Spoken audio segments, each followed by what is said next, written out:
Bonjour à tous, bienvenue dans cette nouvelle vidéo.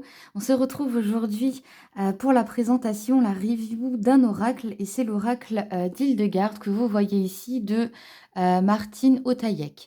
D'abord, je m'excuse pour le cadrage, vous allez comprendre pourquoi. On voit ici un livre en fait parce que mon téléphone est sur un petit trépied et du coup, pour prendre de la hauteur, j'ai besoin de les mettre sur des livres, hein. On fait comme on peut. Et vous voyez du coup un petit peu le pied justement là, une des branches du pied, parce qu'en fait c'est une boîte, vous allez le voir, qui est beaucoup plus grande que ce qu'on a l'habitude de voir. Et donc j'ai dû faire en sorte d'avoir un champ plus grand pour pouvoir présenter la boîte. Donc voilà, malheureusement, j'ai pas pu faire autrement que de voir un petit peu les coulisses là. Donc voilà, désolée, c'est comme ça. Pour que vous puissiez justement vous rendre compte de la taille de la boîte, je vous ai sorti ce jeu-là. Vous visualisez peut-être ce genre de coffret qui est assez commun chez Très Daniel. Je crois que c'est les éditions Exergue d'ailleurs qui font ça en général. Ouais, c'est ça. Donc voilà, pour que vous puissiez vous rendre compte un petit peu. Vous voyez, je peux même pas le lever, c'est un peu la galère. Il est plus large et il est beaucoup plus long. Voilà, voilà. C'est d'ailleurs, je dirais, un de ses points faibles de ce jeu. C'est que du coup, ben, pour le ranger dans les étagères, c'est franchement chiant parce qu'il ne ressemble à aucun autre jeu. Et que, ben, vous le savez, hein, souvent dans les bibliothèques, on peut choisir la hauteur de nos étagères. Bah, concrètement, celui-là, Pepsi, excusez-moi, celui-là, concrètement, il est compliqué à ranger. Mais bon, c'est comme ça. Ça n'en fait pas moins un très bon jeu. Mais c'est quand même à savoir avant l'achat. On est aux éditions Bussière. C'est le seul jeu que j'ai de cette édition là. Mais vraiment, le thème m'interpellait beaucoup. Donc voilà, je voulais ce jeu. Euh, c'est un oracle qui coûte 24 € avec une boîte qui s'ouvre hop, comme ceci, avec un guidebook, vous allez le voir, assez bien fourni. Enfin, en fait, il est grand, donc on n'a pas l'impression qu'il est particulièrement épais, mais vous allez voir que c'est vraiment pas mal à l'intérieur. Et la boîte pour les cartes, c'est comme ça, parce qu'en fait, c'est un jeu qui se présente avec deux tas, en fait. Donc, il faut les séparer. Pour l'instant, je le laisse comme ça, même si franchement, il n'est pas particulièrement vieux hein, en termes d'édition. Et pourtant, ce coffret-là, bon, les éditions Bussière, hein, c'est pas voilà, pour les oracles, mais ça fait vraiment vieille boîte de jeu, quoi. Voilà. Je vais déjà sortir du coup les deux jeux pour qu'on puisse se débarrasser de la boîte. Voilà.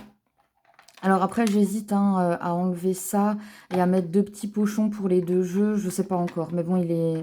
Je sais pas, j'ai pas envie de tout casser. Donc voilà, pour l'instant, je le laisse comme ça. Moi, je dis pour l'instant, mais je l'ai depuis un petit moment déjà. Et donc, on va déjà s'intéresser au guidebook. Alors, si vous ne connaissez pas Hildegarde, pour faire court, parce que ce n'est pas le sujet de la vidéo, je ne vais pas vous faire la biographie de cette personne. En gros, c'est, j'allais dire l'inventrice, mais bon, c'est pas vraiment le bon mot. C'est la pionnière de la naturopathie, voilà, donc d'une médecine naturelle aléatoire, hein, qui ne l'était pas tant à son époque en fait. On va tout de suite regarder du coup dedans. Hop. Alors, on a d'abord une présentation. C'est hyper intéressant à lire, hein. Donc, on est sur une part de santé hein, dans ce jeu-là. Donc, le fameux thème que je voulais absolument. Et puis après, on commence tout de suite avec les cartes. C'est tout noir et blanc. Il n'y a pas de présentation particulière. Voilà, c'est assez neutre. Mais bon, franchement, c'est pas grave du tout. On a évidemment un sommaire derrière qui est très détaillé. Hop, hop, donc on en a pour plusieurs pages. On a des remerciements. J'espère que vous voyez. Je suis désolée. Ouais, on a plein de... On a toute une bibliographie en fait sur Hildegarde. Donc ça, c'est super intéressant après si ça vous intéresse. Donc les causes et les remèdes. Euh, le livre subtil des créatures, des œuvres divines. On a aussi les pierres, j'ai vu, les secrets de bien-être d'Hildegarde de Bingen. la science médicale de Sainte Hildegarde, puisqu'elle est, elle est maintenant une sainte. La petite pharmacie domestique d'Hildegard de Bingen, les pierres qui guérissent, voilà, selon Hildegard de Bingen, etc., etc., les vitamines, les minéraux et oligo-éléments. Bref, si vous vous intéressez un petit peu à votre santé et aux médecines naturelles, là-dedans, il y a une mine d'infos. Vraiment, je crois que même il y a les 4 accords Toltec aussi qui sont cités. On a l'extrait d'un poème d'Hildegard de Bingen à la fin. Et puis, alors on va aller au début de cette... voilà. On a utilisation des plantes et des pierres et des différentes thérapeutiques citées. Alors, vous allez comprendre après. Mais en gros, on a encore, après les cartes, en fait, des explications et on peut aller un petit peu plus loin voilà, avec ce qu'il y a au fond du livre. Donc ça, c'est pas mal. Et puis, on a un tableau synthétique des cartes. C'est pas mal non plus. Surtout si justement vous voulez l'utiliser, voilà, vous savez que vous avez là un problème, je sais pas, vous avez des calculs rénaux par exemple, allons-y. Eh bien, vous allez chercher la pathologie, donc ça c'est celui qui est tout au bout. Et puis après, vous allez voir les minéraux, les plantes, le symbole, donc ça va être en fait un des tas de cartes, et puis la carte, en fait, ça c'est le deuxième tas de cartes. Avec le numéro de la carte qui correspond, puisqu'elles sont numérotées de la même manière. Donc voilà pour le mot MAUX hein, que vous cherchez. Voilà. Je sais pas si je m'exprime très bien. Hop, on a aussi la répartition des cartes, très intéressant à étudier. Je vais pas, pareil, là, vous faire tout un cours dessus. Ça sera à vous de regarder tout ça si vous achetez le livre. Mais vraiment, il y a des choses très, très intéressantes au-delà d'un oracle. Vraiment. Après, on a des tirages.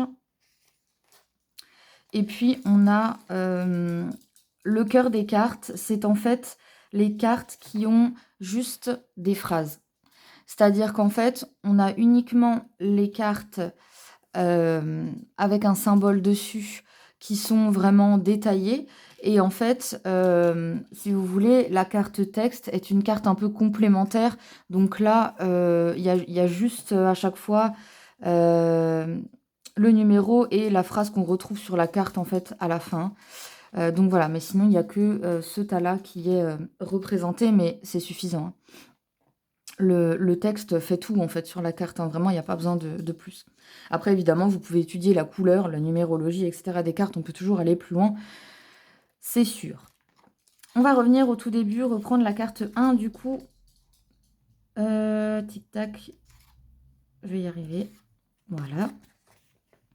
Donc, alors je vais rester comme ça, je crois que c'est plus simple. Je vais pas réussir à me mettre dans le cadre sinon. Donc on a le numéro de la carte, le nom de la carte, une petite illustration en noir et blanc. Et puis on commence toujours avec un texte justement sur Hildegarde de Bingen. Donc en fait au fur et à mesure de la découverte des cartes, dans l'ordre en tout cas, en fait vous allez finalement avoir la biographie d'Hildegarde de Bingen. Donc ça c'est super intéressant. Moi ce que j'ai fait quand j'ai reçu le livre et que je me suis rendu compte de ça, enfin l'oracle, hein, c'est qu'en fait, j'ai parcouru tout le livre juste en lisant la biographie d'Hildegard de Bingen, déjà pour savoir de qui on parle, et aller un petit peu plus loin dans mes connaissances sur cette sainte. Donc voilà, et à chaque fois, évidemment, c'est en rapport finalement avec la carte et ce qu'on nous en dit après. Disons que en gros, cette partie-là de sa vie, ou cette expérience-là qu'on nous raconte dans sa vie, traduit pourquoi cette carte. Voilà, vous voyez ce que je veux dire? Ensuite, on a la représentation symbolique. Donc là, pour le coup, c'est l'agneau, puisque je vais essayer de vous la retrouver rapidos. En général, hein, ce sont des animaux voilà, hop, qui sont représentés sur la carte. Donc, elle va nous parler de la symbolique de l'agneau, puisque c'est l'animal qui est représenté sur la carte. Ensuite, c'est assez court à chaque fois, mais c'est bien, parce que vous allez voir que finalement, on a quand même 3-4 pages à chaque fois pour chaque carte. Et il y a beaucoup de choses différentes, mais tout est hyper intéressant et tout se suffit à lui-même, en fait. Vraiment, c'est très complet au final. On n'aurait pas besoin d'avoir une page complète sur l'agneau, je veux dire, voilà. Donc la représentation symbolique de l'animal, généralement. Ensuite, on a la prédiction générale, énergie de la carte. Donc là, on va clairement être dans l'oracle pur et dur, qui continue donc ici. Après, on a l'association avec les autres cartes, si vous faites un tirage à plusieurs cartes. Très, très intéressant aussi. Ensuite, on a particulièrement sur la santé. Et donc, là, on entre un petit peu plus dans quelque chose de pratique. Donc là, ça va être respirer, mais en fait, ça va dépendre hein, du mot qu'elle a choisi, toujours MAUX, hein, de relier à la carte. Voilà. Donc là, on vous dit respirez, prenez conscience de votre respiration. Hein. Inspirez profondément à travers le ventre, les côtes. Oh, j'ai du mal ce matin. Et le haut du corps. Puis expirez lentement de la même façon, etc., etc. Donc on vous donne là un petit exercice. Ça, évidemment, ça va changer du coup à chaque fois en fonction. Donc là, pour la santé, on vous dit la carte se rapporte au souffle et aux poumons d'une part, l'accouchement et à la parturiente, je suis désolée, je ne connais pas ce mot, d'autre part. Elle est aussi liée aux maladies infantiles et figure l'enfant intérieur. Donc voilà, vous avez toujours ce que ça représente en termes de santé. Ensuite, un petit exercice ou un petit conseil, etc. Pour prendre soin justement de l'organe en question. Ou voilà. Et puis ensuite, on a toujours soin par les plantes, avec pas mal là aussi. On n'a pas juste une plante, hein, vous voyez, elles sont à chaque fois mises en gras. Donc on en a là, là. Et puis ça continue donc là. Et c'est tout ça. Donc, il y a vraiment de quoi faire. Elle vous donne la manière de prendre cette plante-là, hein, si ça va plutôt être via des gouttes, via des huiles essentielles, des fleurs de bac, etc. Vraiment, c'est via de l'homéopathie, etc. Donc, c'est vraiment pas mal du tout. Et ensuite, on a les soins par les pierres. Et là aussi, là, elle nous en propose que 2, mais des fois, il y en a 3, 4. Donc là aussi, hyper intéressant. Enfin, après, ça dépend si vous vous intéressez évidemment à tout ce qui est aromathérapie, etc. Et à tout ce qui est lithothérapie, hein, peut-être pas du tout, mais ce sont des plus très intéressants. Et évidemment, il ne s'agit pas forcément d'attendre d'être malade pour sortir une carte et voir ce que ce livre a à vous dire sur votre problème de santé, mais au contraire de prendre soin de votre santé et de faire ce genre de petites choses tout au long de l'année, en fait, hein, de prendre soin de vous quand vous en ressentez le besoin sur un, un ou plusieurs euh, organes. Voilà. Euh, on a ensuite parole de sagesse. Donc là, en fait, on va avoir des citations. Et puis, on a le cœur du message tout en bas, donc la carte numéro 1. Donc, en fait, c'est juste pour vous dire que la carte texte qui est reliée est la carte numéro 1. Mais en fait, si vous voulez, bon, là, pour le coup, ça l'est pas, mais admettons que ce soit la carte 1.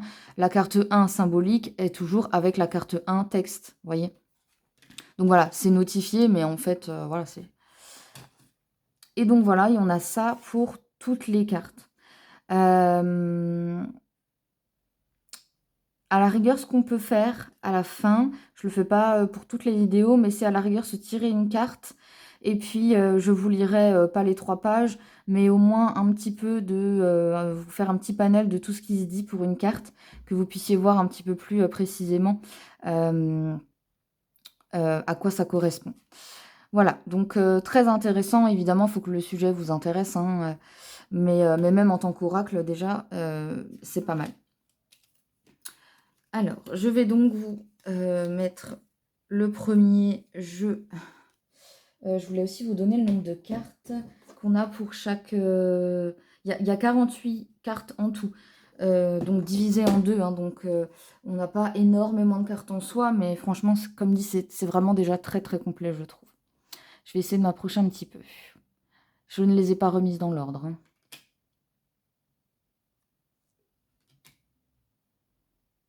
Alors moi qui m'intéresse un petit peu aux couleurs aussi, au symbolique des couleurs, j'ai essayé de faire un peu le travail là sur chacune des cartes. Je trouve que parfois ça colle, parfois pas. Donc bon voilà, à prendre en compte ou pas, ça dépendra de vous ou de la carte ou du tirage. Hein. Alors, on a Tristan et Iseut pour la femme et l'homme et du coup là on n'a pas d'animaux, c'est différent. Je vais la mettre de côté comme ça je vous montrerai son duo. Après, je les trouve très belles, hein. En soi rien d'incroyable, mais je trouve qu'il y a mieux, il y a pire aussi, mais je les trouve pas mal les cartes. Elles sont de bonne qualité. Clairvoyance.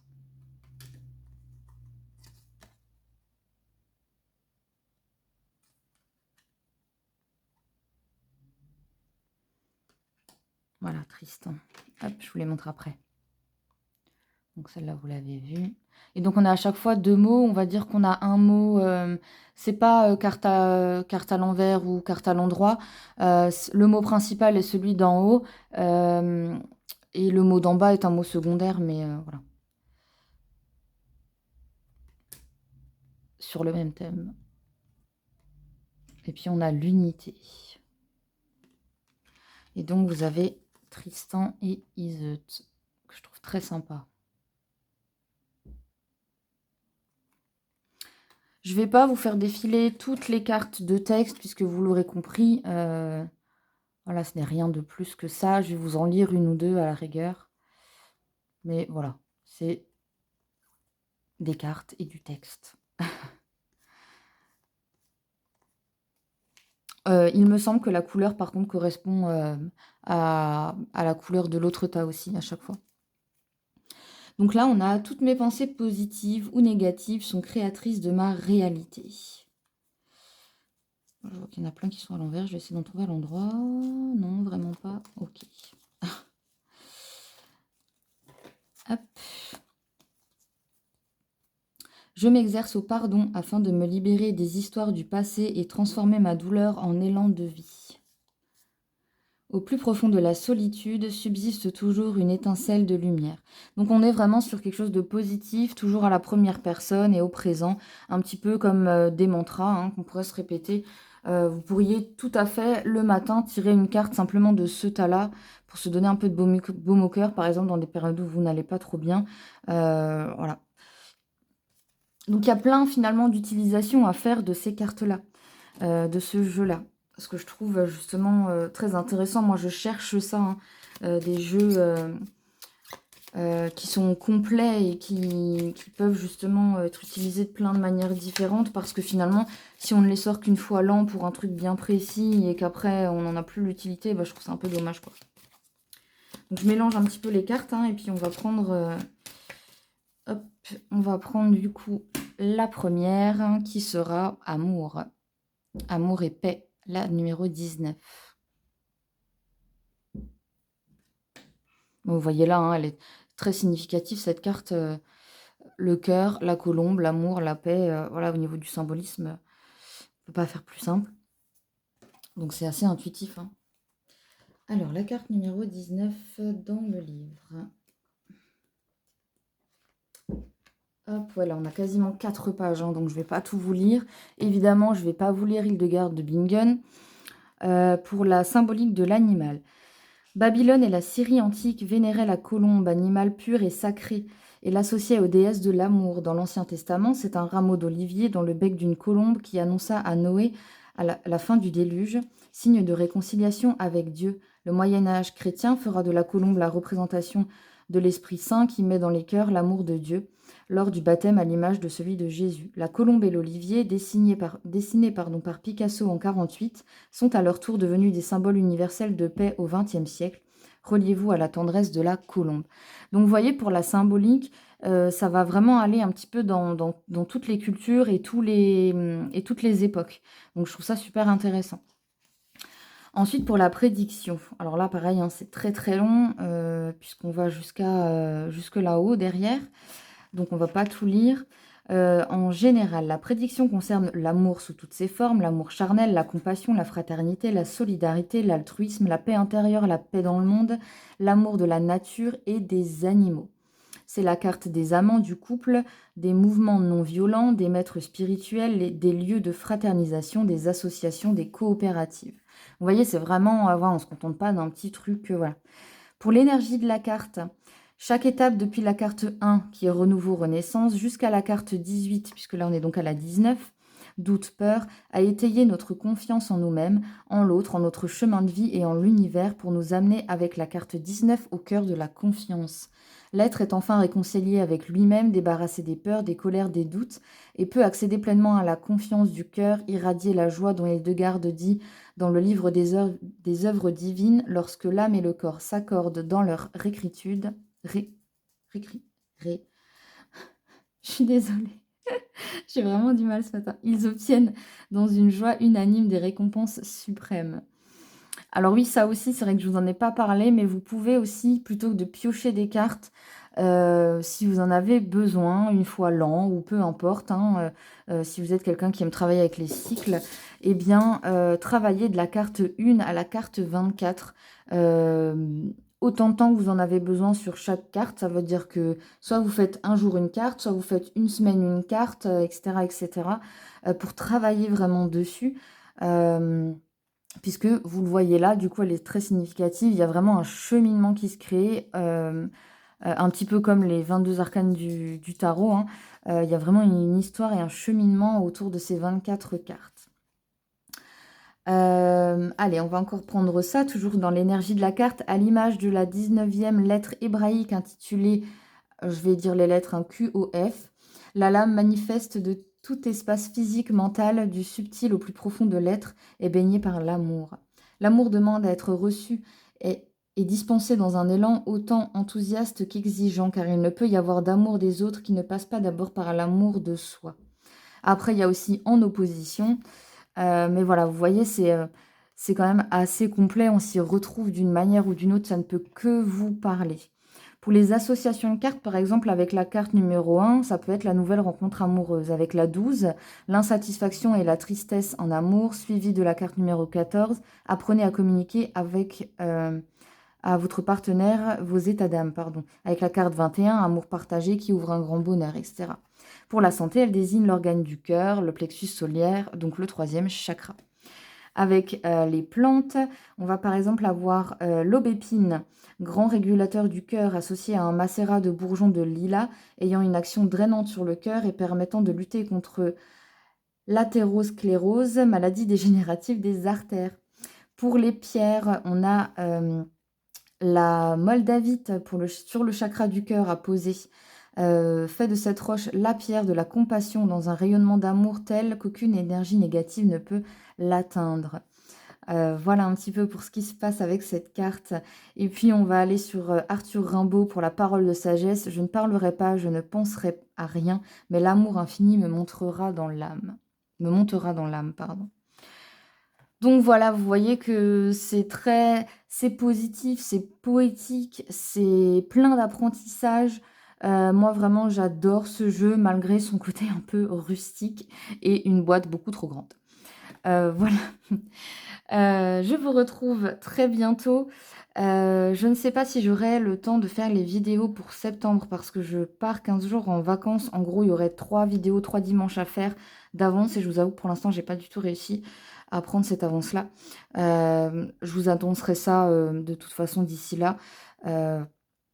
Mais voilà, il y aura peut-être une petite pause fin août, début septembre. On se retrouve de toute façon pour la semaine prochaine. Je vous dis à très vite. N'oubliez pas de mettre le pouce bleu et de vous abonner si ce n'est toujours pas fait.